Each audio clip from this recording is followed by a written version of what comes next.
I'm going to start with a little excerpt from Bolero.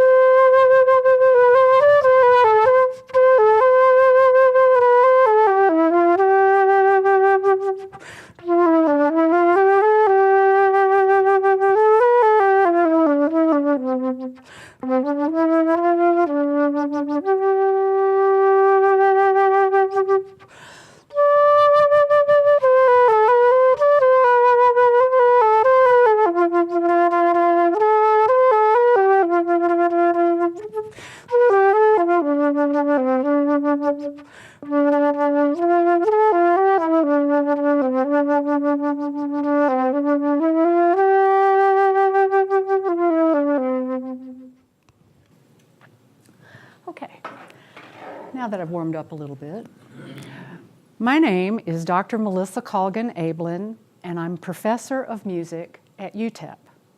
I'm also, at UTEP, I teach music appreciation and applied flute. And I'm also the principal flutist of the El Paso Symphony Orchestra.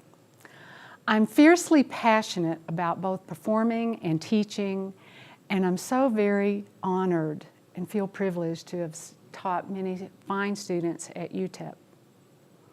The path that brought me here has been challenging, at times a struggle, yet very rewarding. And I have a confession to make. As a college student, I was very naive about realities of life that I've encountered on my journey to here. About the following matters, I was clueless, so perhaps they'll resonate with you. But first, you might be surprised by where I come from. Rural Alabama. Alexandria, downtown, looks today much as it did when I was a little girl. Our school was so small that I marched in the band in the 5th grade. And of course, my neighbors included chickens, cows, and horses. It was really in the backwoods. So now to life matters. Assumptions. Einstein has it right. As a college freshman, I assumed that I was already a terrific musician, destined to make first chair in every ensemble. Well, not according to my professors. Initially, I was stunned not to make the orchestra or even the front row in the flute section of the symphonic band. Much harder work had to follow. I assumed that I would finish my bachelor's and master's degrees and get a great music job right away. Didn't happen.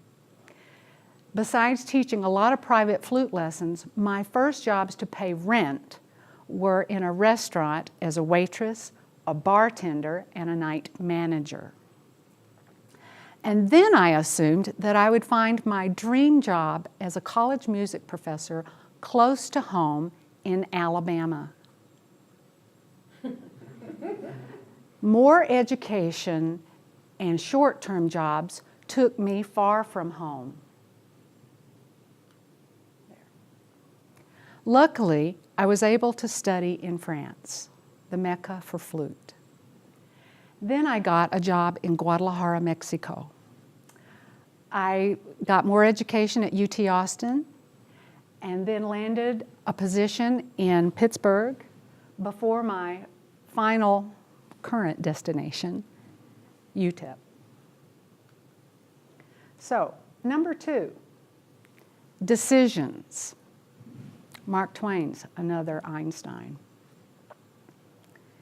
Upon a recommendation, I accepted an orchestral position in Guadalajara, Mexico, over the phone to begin 2 weeks later. I was so excited and impulsive. And yet I failed to carefully research the culture, the local customs, or the economy, and I didn't think learning a new language would be a big deal. After all, I had spent the previous year studying French while I learned flute. Oh my goodness, the hassles that followed. Being a blonde Anglo in a large Mexican city, finding a safe, affordable apartment, taking public transportation everywhere. I didn't take a car down there. And learning to communicate in Spanish. But I treasured the 6 months of playing wonderful symphonies in a beautiful theater, discovering Mexico when we went on tour for a month, learning to communicate in Spanish, and absorbing the rich culture, especially the beer and tacos. Unfortunately, a drastic peso devaluation occurred overnight, and I was forced to come home. But little did I know then that an opportunity in my future were but 5 years ahead in El Paso. Which brings me to number 3, failure. It is essential for success. It shows that you tried. Multiple failures show that you didn't give up. After Mexico, I became despondent about my so-called career in music. And for the most miserable 3 months of my life, I did give up. I quit practicing. I looked for something else meaningful to do, but nothing held the same level of passion. So I overhauled my outlook, my habits, and my patience.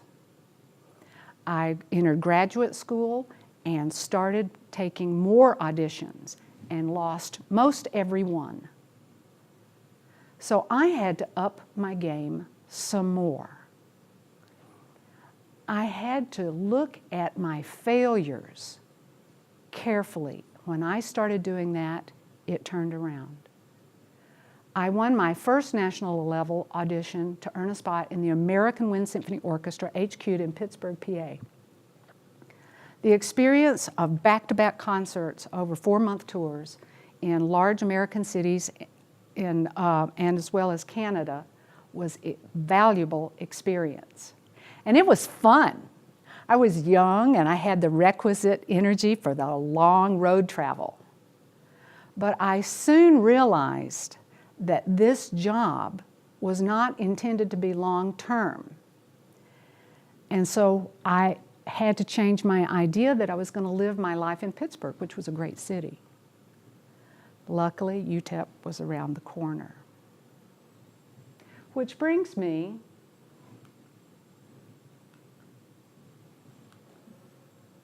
to revelations. They don't come so easily.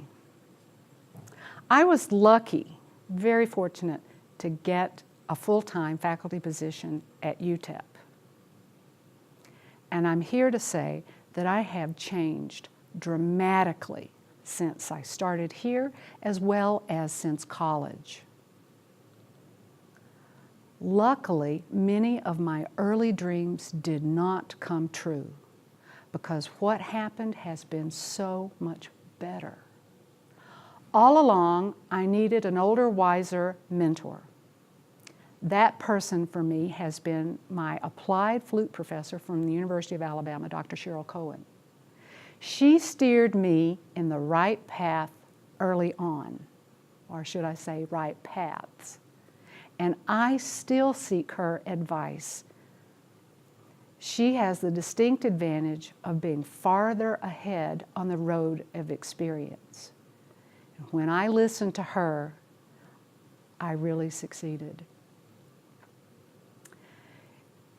In order to do that, you must believe in yourself, warts and all, and accept failure as absolutely essential to your success.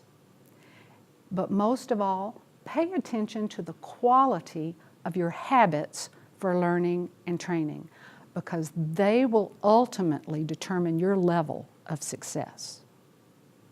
Why? Because you really don't know what lies ahead. I didn't. I couldn't have imagined it. and yet I feel so very fortunate and blessed for the life I earned. Thank you.